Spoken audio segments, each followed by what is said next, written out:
guest tonight is the world's most renowned beer connoisseur. He has written 8 books on the subject, including his latest, Ultimate Beer. Please welcome Michael Jackson.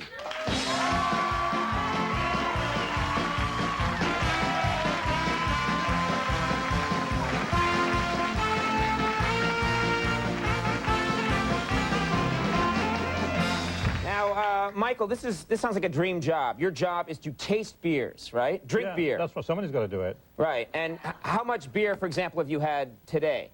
Oh, only 8 or 9, I guess, today. It's been a quiet day, you know. Are you a little buzzed right now? Are you a little drunk right now? What do you think?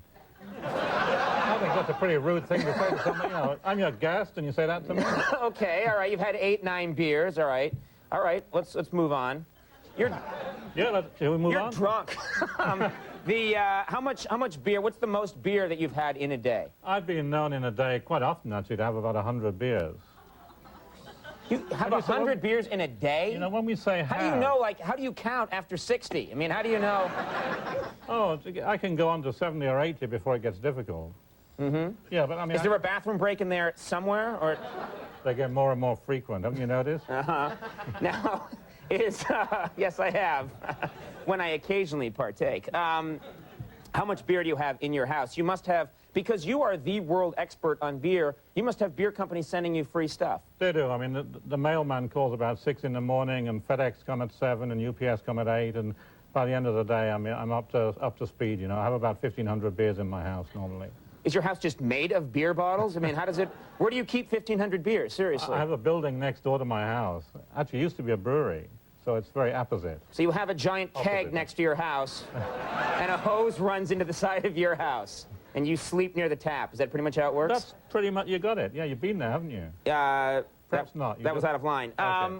Tell us what you got here. What are the different, like, these are beers from all over the world. These are beers that you find particularly interesting, that you really like. This is one I love. This is Brooklyn. This is from New York. It's Brooklyn Chocolate Stout. Chocolate Stout? Yeah. Okay. And the idea is that it's just chocolatey tasting? Well, what do you think?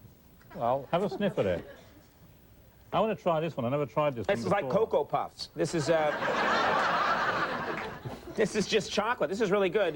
Spread the beer around. Let's get the other guests drinking. Okay, let's try them on this one. Should we start from this end? Yeah. Work towards you. Now, you settle down, Andy.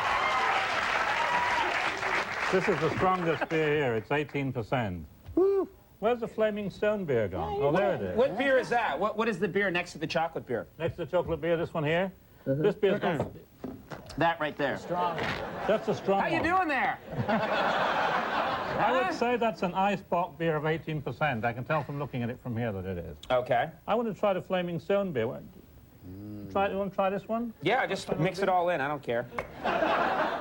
They put hot rocks into this beer. When they make this beer is made in Memphis, Tennessee. Is that funny? It's made in Memphis, Tennessee. Why do you take so long to pour it? Do you ever just drink out of the top? Is that you know, no? You can't taste it properly if you do that. Well, show us how you properly taste beer? Okay, I look at the color. I want to write about the color. Especially want to nose it. I want to know what it smells like.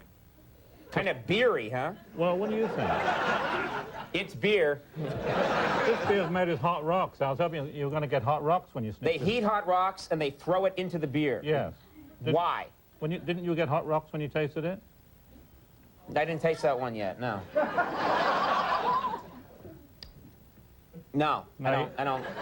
No, I don't have a sophisticated palate. You get hot rocks. I'm like a Pabst Blue Ribbon guy for a long time. So. You get hot rocks if you had short shorts. I think that's what you need to do.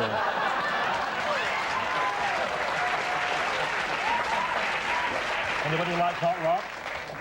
Now, why put hot rocks in beer? Because before they made brewing vessels out of metal, you couldn't set a fire under them, so they used to heat the brew with hot rocks. Right. And this brewery in Memphis, Tennessee, called Bosco's, they started doing it again. They revived this great... I'm going to be down there at the weekend doing a tasting I think there's a little bit of hot rocks floating in there. And this one right here, what's the flavor of this one? they freeze this one and it concentrates the alcohol. So this has got 18% alcohol. I have not tasted this beer. This is a very new beer. Okay, this is exciting for you. You've never had this one. This is made in Southampton, Long Island, New York. Right. Nice right. color, isn't it? Yeah. You take a long time to, I mean, when people drink wine, they put it in their mouth, they swish around, they spit it out. Do you do that with beer? No, that's why I don't write about wine. You know, people say to me, drink the beer, you have to put this incredibly creamy tasting. That'd be a great after-dinner beer, like a brandy after dinner or a single malt It's scotch like after ice dinner. cream. It really is like melted ice cream. It's very sweet and... But with a punch, right? Ice well, cream it's with a punch. beer, yeah. So, yeah, it's sort of that alcohol punch you get.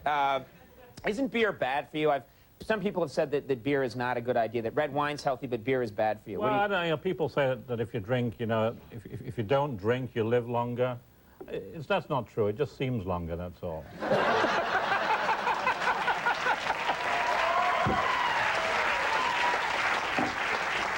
You deal with the most sophisticated beers in the world. Have you ever tried this? I was curious.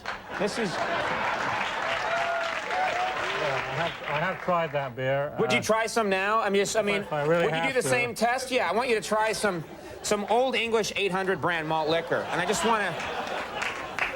This is one of the nastiest beers in the world. There's a chunk of something in here. What the hell is that? That's a pound of sugar. They put a Okay. whole lot of sugar in this All right, stuff. give that the old taste test. Not much aroma.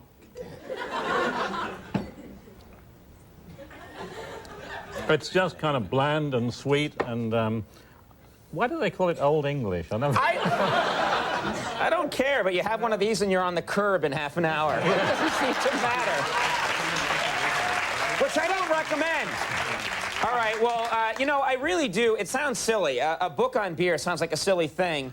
I was skeptical. It really is a great book. There really is a lot of... There really are a lot of... and the photographs in here of the beer are really beautiful. And it's like Homer Simpson's coffee table book. But Michael Jackson, thank you very much for being here. Check out the book. Very funny. Thank you for doing it. We'll take a break. We'll be right back.